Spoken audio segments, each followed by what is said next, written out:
திருவண்ணாமலை ஆலயத்திலே அமைந்திருக்கின்ற ஈசன் திருநாமம் அண்ணாமலை. திருவண்ணாமலை என்று சொன்னாலே ஒவ்வொருவரின் உடலுக்குள்ளும் ஒரு பரவசம் அவர்களை அறியாமல் ஏற்படும். அந்த அளவுக்கு நம்மையெல்லாம் ஆட்கொண்ட அந்த சர்வேஸ்வரன் அருணாச்சலேஸ்வரர் அண்ணாமலையார் என்கிற திருநாமம் தாங்கி திருவண்ணாமலையில் தரிசனம் தருகிறார். ஓம் நம சிவாய.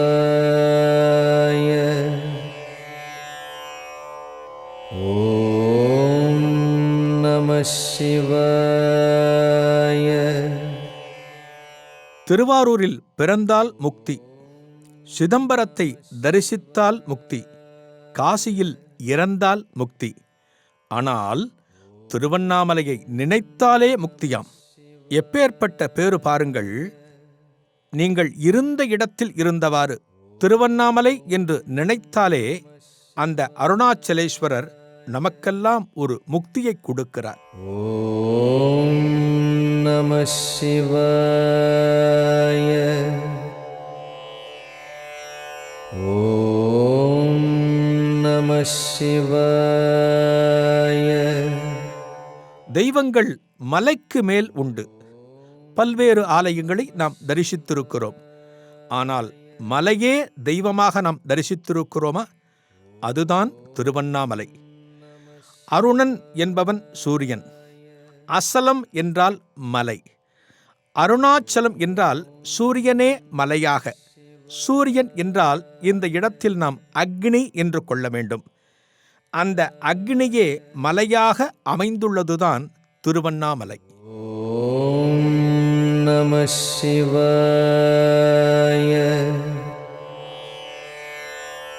ஓம் நம சிவாய. பிரபஞ்சம் இயங்க வேண்டுமென்றால் 5 பெரும் சக்திகள் அவசியம் தேவை. நிலம், நீர், காற்று, தீ, ஆகாயம். இந்த அக்னிக்கு உண்டான திருத்தலம்தான் 22 விநாயகர் திருமேனிகள், ஏராளமான மண்டபங்கள், 1000 மண்டபம் என்று இந்த ஆலயம் பரந்து. அண்ணாமலையார் அண்ணா என்ற சொல்லுக்கு நெருங்க இயலாத என்கிற பொருள். யாரால் நெருங்க இயலாத? பிரம்மனாலும் நெருங்க முடியவில்லை, விஷ்ணுவாலும் நெருங்க முடியவில்லை.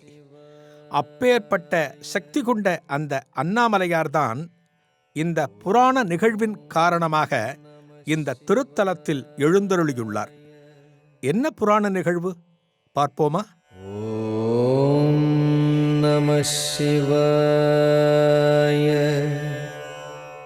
மனிதர்களுக்குள் நீ பெரியவனா நான் பெரியவனா என்கிற போட்டி அடிக்கடி எழுவதை நாம் பார்த்திருக்கிறோம். ஒருமுறை தெய்வங்களுக்குள்ளும் அப்படி ஒரு போட்டி வந்ததாம். யார் யாருக்கு? திருமாலுக்கும் பிரம்மனுக்கும். யார் பெரியவர் என்கிற போட்டி வந்தவுடனே அவர்கள் சிவபெருமானிடம் செல்கிறார்களாம், ஒரு தீர்ப்பை எதிர்நோக்கி. சிவபெருமான் வானுக்கும் பூமிக்குமாக ஒரு விஸ்வரூபம் எடுத்து ஒரு ஜோதி பிழம்பாக காட்சி கொடுத்து, எனது அடியை ஒருவர் காணச் செல்ல வேண்டும், எனது முடியை இன்னொருவர் காணச் செல்ல வேண்டும். யார் முதலில் அடியையோ அல்லது முடியையோ காணுகிறார்கள் என்றால் அவரே மிகப்பெரியவர் என்கிறாராம். உடனே திருமாலாகப்பட்டவர் வராக அவதாரம் எடுத்து பூமிக்குள் செல்கிறாராம். பிரம்மா ஆகப்பட்டவர் அன்ன வடிவம் எடுத்து, அதாவது அன்னப்பறவை வடிவம் எடுத்து மேலே பறந்து செல்கிறாராம் முடியை தரிசிக்க. அடியை தரிசிக்கச் சென்றவர் திரும்பி வந்துவிட்டார் சில காலம் கழித்து.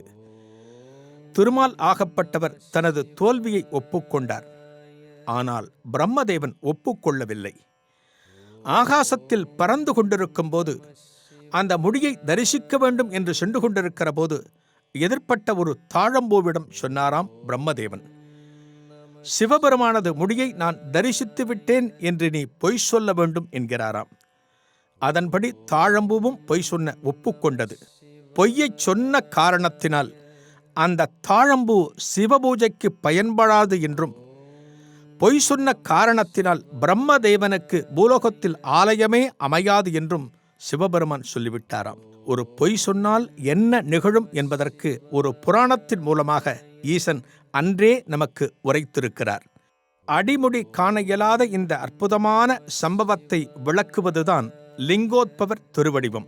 அண்ணாமலையார் கருவறைக்கு பின்புறம் இந்த அற்புதமான லிங்கோத்பவர் திருவடிவத்தை நாம் தரிசிக்க முடியும்.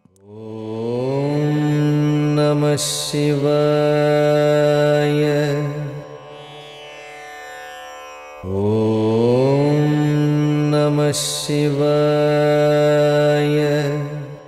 மாணிக்க வாசகர் திருவண்ணாமலையில் பலகாலம் தங்கி திருவம்பாவை பாடல்களை எழுதியுள்ளார்.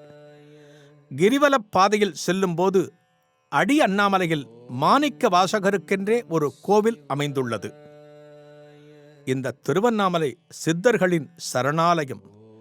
அருணகிரிநாதர், விருபாட்சி தேவர், குகை நமச்சிவாயர், குரு நமச்சிவாயர், சேஷாத்ரி மகரிஷி, ரமண பகவான், யோகிராம் சுரத்குமார் என்று இந்த திருவண்ணாமலையில் இளைப்பாறிய மகான்களின் பட்டியல் மிகவும் நீளமானது. ஓம் நம சிவாய. ஓம் நம சிவாய. திருவண்ணாமலையின் விசேஷமே கிரிவலம். கிரி என்பது மலை என்று பொருள்படும்.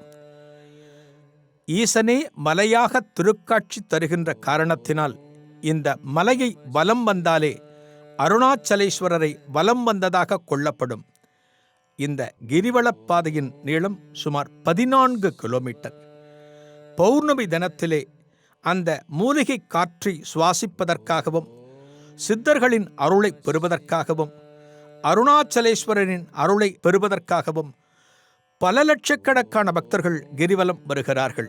இது திருவண்ணாமலையில் நாம் காண வேண்டிய அற்புதமான ஒரு திருக்காட்சி. கிரிவலம் செல்கிற போது எப்படியெல்லாம் நடந்து கொள்ள வேண்டும் என்று ஆலய தலபுராணம் சொல்கிறது. இறைவனை தரிசிக்க இறை சிந்தனையுடன் தான் செல்ல வேண்டும். இந்த கிரிவலப் பாதையில் எடுத்து வைக்கின்ற ஒவ்வொரு அடியும் மிக மெதுவான தன்மையுடன் இருக்க வேண்டுமாம். வேகமாக நடக்கக்கூடாது. நமச்சிவாய நமச்சிவாய என்று நமச்சிவாய மந்திரத்தை நாம் சொல்லிக் கொண்டிருக்க வேண்டும். நமது சிந்தனையானது வேறு எந்த ஒரு பக்கமும் பயணிக்கக்கூடாது. உடன் வருபவர்களுடன் நாம் பேசக்கூடாது. கஷ்டப்படுகிறவர்களுக்கு நம்மால் உதவி செய்யலாம். இந்த கிரிவலப் பாதையில் ஏராளமான ஆலயங்களும் ஆசிரமங்களும் அமைந்திருக்கின்றன. என்றாலும் அவற்றுள் பிரதானமாக சொல்லப்படுவது அஷ்டலிங்க திருத்தலங்கள். இந்த கிரிவலப் பாதையில் பயணிக்கின்ற பக்தர்கள் ஒவ்வொருவரும் இந்த அஷ்டலிங்க ஆலயங்களுக்குள் சென்று அந்த இறைவனை தரிசித்து அருள் பெற்றே அடுத்து கிரிவலத்தை தொடர்கிறார்கள். இந்த அஷ்டலிங்கங்கள் என்னென்ன? இந்திரலிங்கம், அக்னிலிங்கம், யமலிங்கம், நிருதிலிங்கம், வருணலிங்கம், வாயுலிங்கம், குபேரலிங்கம், ஈசான்யலிங்கம். இந்த 8 லிங்கங்களுக்கும் அற்புதமான ஆலயங்கள் அமைக்கப்பட்டிருக்கின்றன. திருவண்ணாமலையில் எத்தனையோ திருவிழாக்கள் நடந்தாலுமே அவற்றுள் முத்தாய்ப்பாக காணப்படுவது மகாதீபம். கார்த்திகை மாதத்தில் வருகின்ற தீப நிகழ்வு இங்கே விமரிசையாக கொண்டாடப்படுகிறது. நண்பகல் 11 மணி வரை பரணி தீபம் காணப்படும். இந்த பரணி தீபத்தை ஆலயத்தில் பைரவர் சந்நிதிக்கு முன்னால் வைத்திருப்பார்கள். அதன் பிறகு இந்த பரணி தீபம் மலைக்கு மேல் எடுத்துச் செல்லப்படும். யார் எடுத்துச் செல்வார்கள்? பர்வதராஜ குலத்தினர். அவர்களுக்கு மட்டுமே இந்த உரிமை உள்ளது. இந்த பரணி தீபத்தை எடுத்துச் சென்று மலைக்கு மேல் 6 மணிக்கு மகாதீபம் ஏற்றுவார்கள். அற்புதமான அந்த நிகழ்வை காண்பதற்காக பல லட்சக்கணக்கான பக்தர்கள் திருவண்ணாமலை ஆலயத்திற்குள்ளும் கிரிவலப் பாதையிலும் தங்கள் வீட்டு மொட்டை மாடியிலும் நின்று கொண்டு இந்த மகாதீபத்தை தரிசிப்பார்கள். மகாதீபம் எந்த வேளையில் ஏற்றப்படுகிறதோ அதன் பிறகுதான் அவரவர்கள் இல்லங்களில் தீபங்களை ஏற்றுவார்கள்.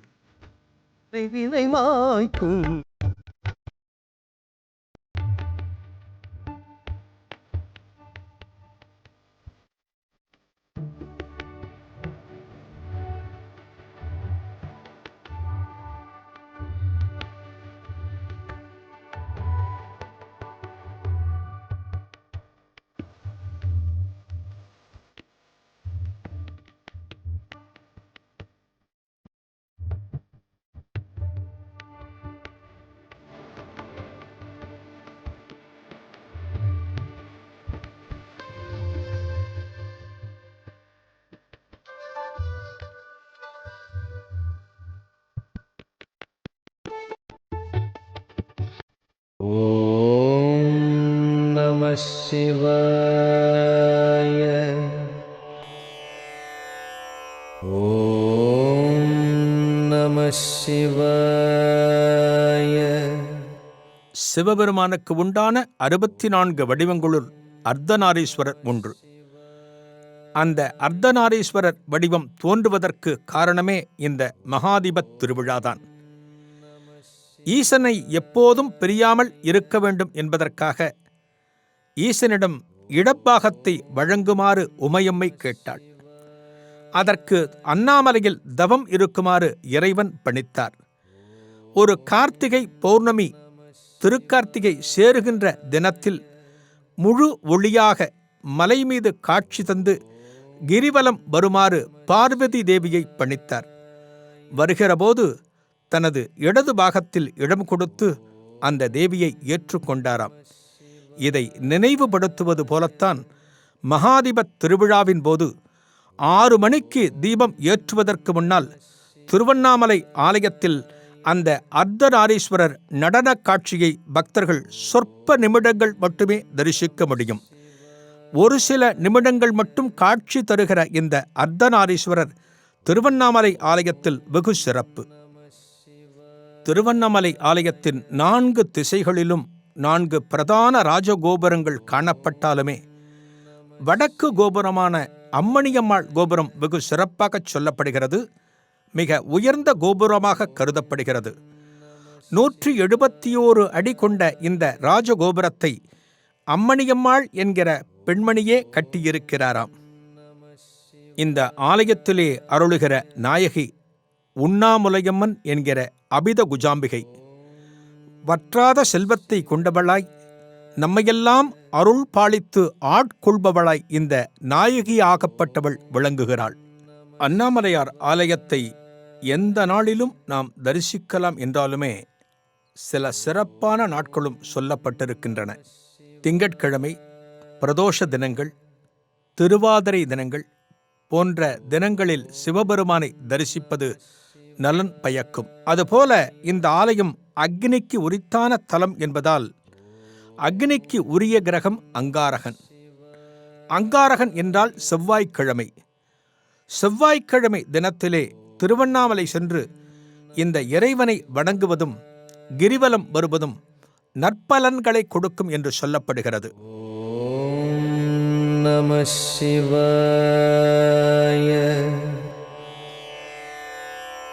ஓம் நம சிவாய. ஒரு மனிதனுக்கு என்ன தேவை? நாம் அனைவரும் என்ன பதிலை சொல்வோம்? செல்வம் என்று சொல்வோம், பொருள் தேவை என்று சொல்வோம்.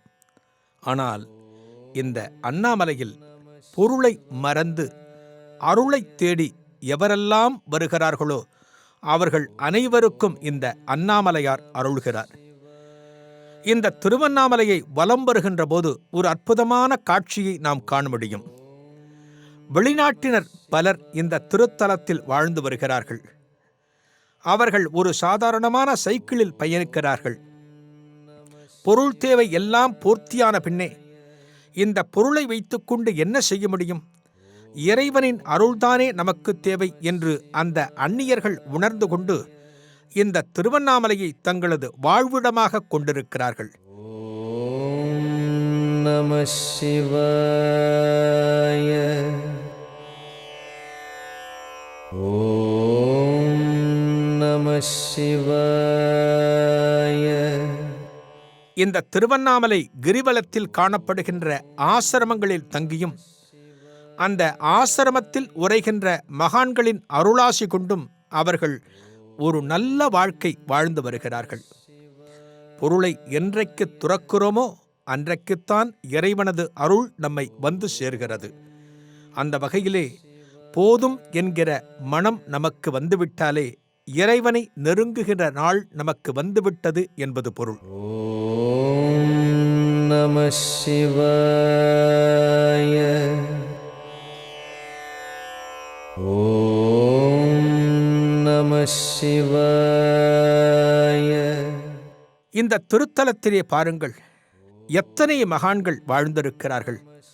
ரமண பகவான், இந்த ரமண பகவான் திருவண்ணாமலை என்கிற வார்த்தையை கேள்விப்பட்டவுடனே ஒரு சிறுவனாக இருந்த நாளில் இருந்து இந்த அண்ணாமலைக்கு எப்போது செல்வோம், இந்த அண்ணாமலையை எப்போது தரிசிப்போம் என்று காத்து கிடந்தாராம். தனது வீட்டிலே கூட சொல்லாமல் ஒரு நாள் ரயில் ஏறி மதுரையில் இருந்து பயணித்து திருவண்ணாமலையை அடைந்தார். தன்னை நாடி வருகிற ஒரு பக்தனை எப்படி ஆட்கொள்ள வேண்டும் என்பது இறைவனுக்கு தெரியாதா? தன்னை நோக்கி ஓடி வருகிற குழந்தையை தான் அரவணைத்துக் கொள்ள வேண்டும் என்பது ஒரு தாய்க்கு தெரியாதா? அதுபோல சிறுவனான ரமணன் திருவண்ணாமலைக்கு வருகின்ற போது அந்த சிறுவனை ஆட்கொள்ள வேண்டும் என்பதற்காக ஆலயத்திலே பக்தர்களே இல்லாமல், ஆலய திருச்சந்நிதிகள் அர்ச்சகர்களே இல்லாமல் அண்ணாமலையார் வரவேற்றாராம். ரமணர் என்கிற சிறுவனும் அந்த அண்ணாமலையாரும் மட்டுமே காணப்பட்டார்களாம். இறைவனது அருள் ரமணருக்கு இப்படித்தான் துவங்கியது. இதுபோல எத்தனையோ சித்தர்கள், எத்தனையோ மகான்கள் அந்த அருணாச்சலேஸ்வரரின் பரிபூரணமான தரிசித்து அந்த கிரிவலப்பாதையில் சிவநாமம் சொல்லிக்கொண்டு நாமும் நடந்தால் நமக்கும் கொஞ்சமாவது அந்த அருள் கிடைக்காதா என்கிற எதிர்பார்ப்புடன் தான் இந்த பாரத தேசத்தின் பல பகுதிகளில் இருந்தும் பௌர்ணமி தினத்தன்று திருவண்ணாமலை நோக்கி படையெடுக்கிறார்கள். இறைவனது அருள் யாருக்கு கிடைக்கும்? இன்னாருக்கு என்று சொல்ல முடியாது. இறை தாகம் எவருக்கு காணப்படுகிறதோ அவரை ஆட்கொள்ள இறைவன் தயாராக இருக்கிறான். இந்த திருவண்ணாமலையிலேயே பாருங்கள், எத்துணை மடங்கள், எத்துணை சத்திரங்கள் அந்த காலத்திலே ஏற்படுத்தி வைத்திருக்கிறார்கள். இவர்கள் இந்த ஜாதி, இவர்கள் இப்படிப்பட்ட குலத்தைச் சார்ந்தவர்கள் என்று பார்த்தா இறைவன் அருளுகின்றான்.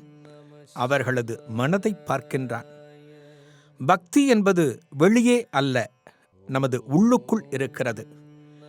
இந்த உள்ளுக்குள்ளே இறைவனை நிறுத்தி நாம் வணங்க ஆரம்பித்தால் அந்த இறைவன் நம்மையும் ஆட்கொள்வான். அருணாச்சலேஸ்வரரின் அருள் நம் அனைவருக்குமே கிட்டும். அண்ணாமலையானே அடிபோற்றி என்கிற அவனது நாமத்தை சொல்லி அவனது திருவடிகளில் பணிவோம். ஓம் நம சிவாய.